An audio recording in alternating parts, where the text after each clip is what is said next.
नमस्कार। आज हम डॉक्टर सैमुअल हैनेमन की एक खास किताब द क्रॉनिक डिजीजेस उसके कुछ हिस्सों पर थोड़ी गहराई से बात करेंगे। जी ये हिस्से पुरानी बीमारियों और खासकर एक स्थिति जिसे वो सोरा कहते थे उस पर हैं, और हाँ, उसके होम्योपैथिक इलाज पर भी। बिल्कुल। और हैनेमैन का ये जो सोरा वाला सिद्धांत है ना, वो उनके समय के हिसाब से तो काफी आप कह सकती हैं क्रांतिकारी था। हाँ, लगता तो है। तो आज हमारी कोशिश यही रहेगी कि हम समझे कि हैनेमैन के हिसाब से ये सोरा है क्या चीज, इसे क्यों इतनी सारी बीमारियों के मतलब जड़ माना गया। हाँ, और इसका होम्योपैथिक इलाज कैसे होता है ये भी, जैसा उन लेखों में दिया है। जी बिल्कुल। तो चलिए शुरू करते हैं। ये सोरा, ये क्या बला है असल में? हैनेमन इसे इतना जरूरी क्यों मानते थे? देखिए, हैनेमैन के अनुसार ये सोरा जो है वो 3 मुख्य पुरानी मियाज्म होती है। मियाज मतलब बीमारी पैदा करने वाली कोई अंदरूनी शक्ति। हाँ बिल्कुल, बीमारी की जड़ कह लीजिए। तो उन 3 में से सोरा सबसे पुरानी है और सबसे ज्यादा फैली हुई भी। उनका मानना था कि यही असल में अनगिनत पुरानी बीमारियों की वो असली जड़ है। जड़। लेकिन इसकी शुरुआत कैसे होती थी? क्या कोई बड़ी बीमारी से? नहीं, यही तो खास बात है। हैनेमैन कहते थे कि इसकी शुरुआत अक्सर जैसे त्वचा पर कोई खुजली हो गई, खुजली? हाँ, या कोई दाना फुंसी जैसे खाजनी होती वैसी किसी तकलीफ से। अरे, मतलब कोई आम सी स्किन प्रॉब्लम, लेकिन उससे इतनी सारी पुरानी बीमारियां? ये कैसे? थोड़ा अजीब है। हाँ, यहीं पर हैनेमैन का जो मुख्य तर्क था वो आता है। उनका मानना था कि अगर ये जो शुरुआत की त्वचा की दिक्कत है, जी। उसे अगर किसी ने सिर्फ बाहर से मतलब कोई लेप वगैरह लगाकर दबा दिया, जैसे हम अक्सर करते हैं। हाँ बिल्कुल, तो वो बीमारी खत्म नहीं होती। वो एक तरह से शरीर के अंदर चली जाती है और फिर धीरे धीरे अंदर ही अंदर वो जड़ जमा लेती है। अच्छा। और फिर कई सालों बाद वो किसी दूसरी, शायद ज्यादा गंभीर और पुरानी बीमारी के रूप में सामने आ सकती है। तो ये एक अंदरूनी धीरे धीरे बढ़ने वाली चीज है। ये तो बिल्कुल ही अलग नजरिया है। तो फिर होम्योपैथी इसे ठीक कैसे करती है? जाहिर है सिर्फ बाहर से तो नहीं। नहीं, बिल्कुल नहीं। होम्योपैथिक इलाज पूरी तरह से अंदरूनी होता है। इसमें ऐसी दवाएं दी जाती हैं जिन्हें एंटीसोरिक कहा गया है। एंटीसोरिक मतलब सोरा के खिलाफ? हाँ, सोरा के खिलाफ काम करने वाली। लक्ष्य होता है शरीर को अंदर से ठीक करना, ना कि सिर्फ लक्षणों को दबा देना। लेकिन मैंने सुना है या पढ़ा है शायद कि कभी-कभी इलाज के दौरान वो पुरानी स्किन प्रॉब्लम वापस आ जाती है। हाँ, आपने सही पढ़ा है। तो इसका क्या मतलब है?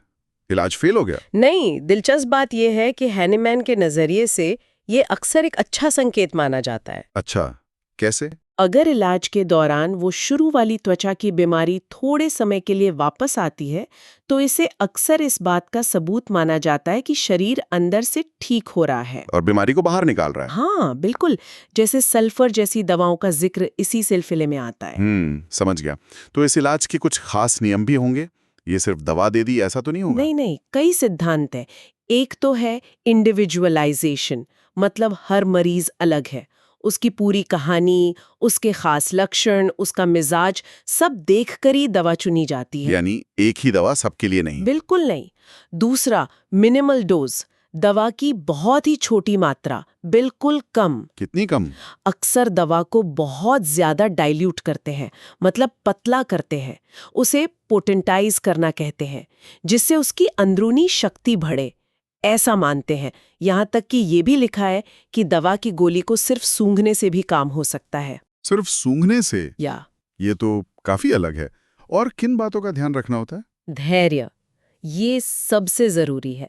हैनेमैन साफ कहते हैं कि पुरानी बीमारियां जो धीरे धीरे बनी हैं, हाँ। उनको ठीक होने में भी वक्त लगता है, लंबा वक्त, शायद साल भी लग जाए। साल भी? हाँ, और एक और बात, इलाज शुरू करने पर कभी-कभी लक्षण थोड़े बढ़ सकते हैं। बढ़ सकते हैं। ये तो गड़बड़ हुई ना। नहीं, इसे होम्योपैथिक एग्रेवेशन कहते हैं।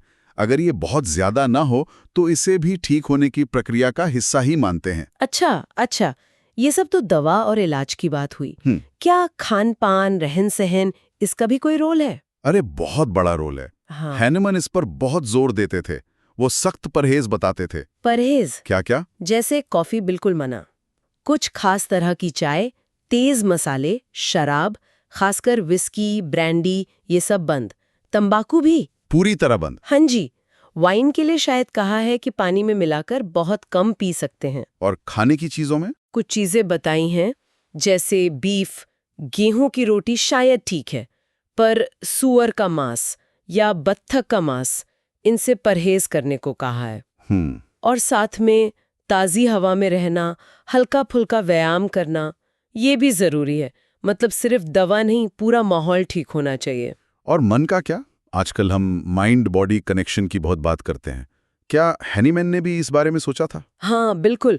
उन्होंने माना कि जो दुख है, गुस्सा है, चिड़चिड़ापन, ये सब नकारात्मक भावनाएं सोरा को और बिगाड़ सकती हैं। अच्छा। तो दिमाग को शांत रखना जरूरी है।